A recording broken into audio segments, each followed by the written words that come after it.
Bon, on reprend. Il y a un garçon, il y a une fille, ils vont au bois. Ils sont pas frères et sœurs parce que c'est indiqué nulle part. Lui, il a 16 ans, comme toi, l'air morose.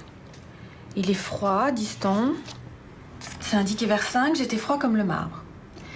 Elle est un peu plus âgée. Elle a 20 ans, ses yeux brillent. Elle sourit, soupire. Et lui d'ajouter, je ne savais que lui dire, je ne vis pas qu'elle était belle. Donc, un garçon et une fille vont au bois. Ils sont dans quel état? Ils sont pas dans le même état.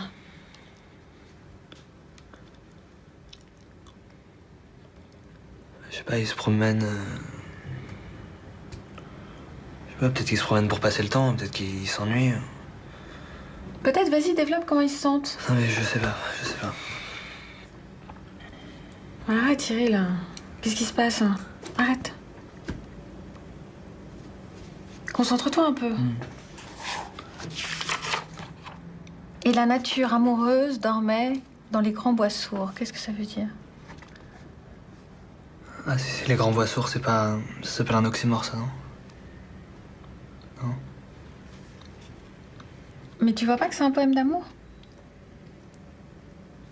La fille Rose ne veut qu'une chose, c'est l'amour du garçon, qui se manifesterait par une caresse, un baiser, peut-être même que ça pourrait aller plus loin d'ailleurs, on n'en sait rien. Mais ce qui est sûr, c'est qu'elle veut au moins un baiser de lui, c'est ce qu'elle veut. Mais lui, il ne voit rien, il regarde ses pieds en quelque sorte. C'est ce qu'il dit dans le texte.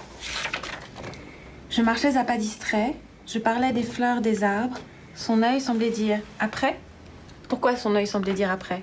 Parce que la fille, ça ne l'intéresse pas qu'il lui parle des fleurs et de la rosée et de je ne sais quoi. Elle veut un baiser, c'est tout. Et si les merles le sifflent, c'est justement pour se moquer de lui, parce qu'il ne voit rien.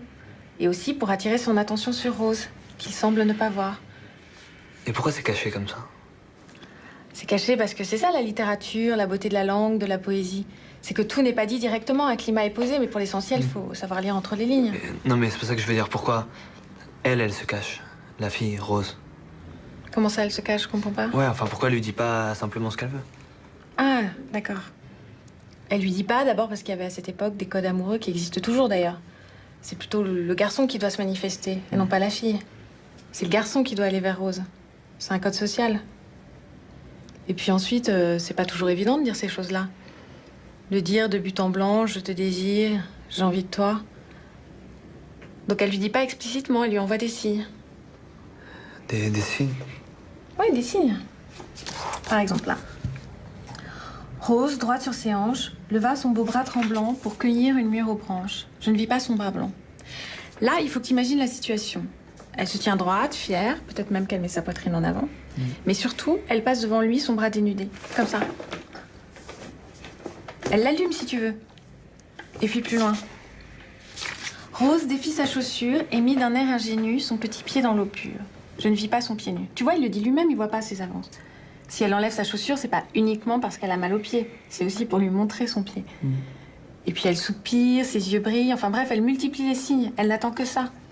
En plus, ils sont dans un espace clos, dans un bois, seuls, l'un à côté de l'autre. Elle lui montre son bras dénudé, ses petits pieds. Tout a un sens dans le poème.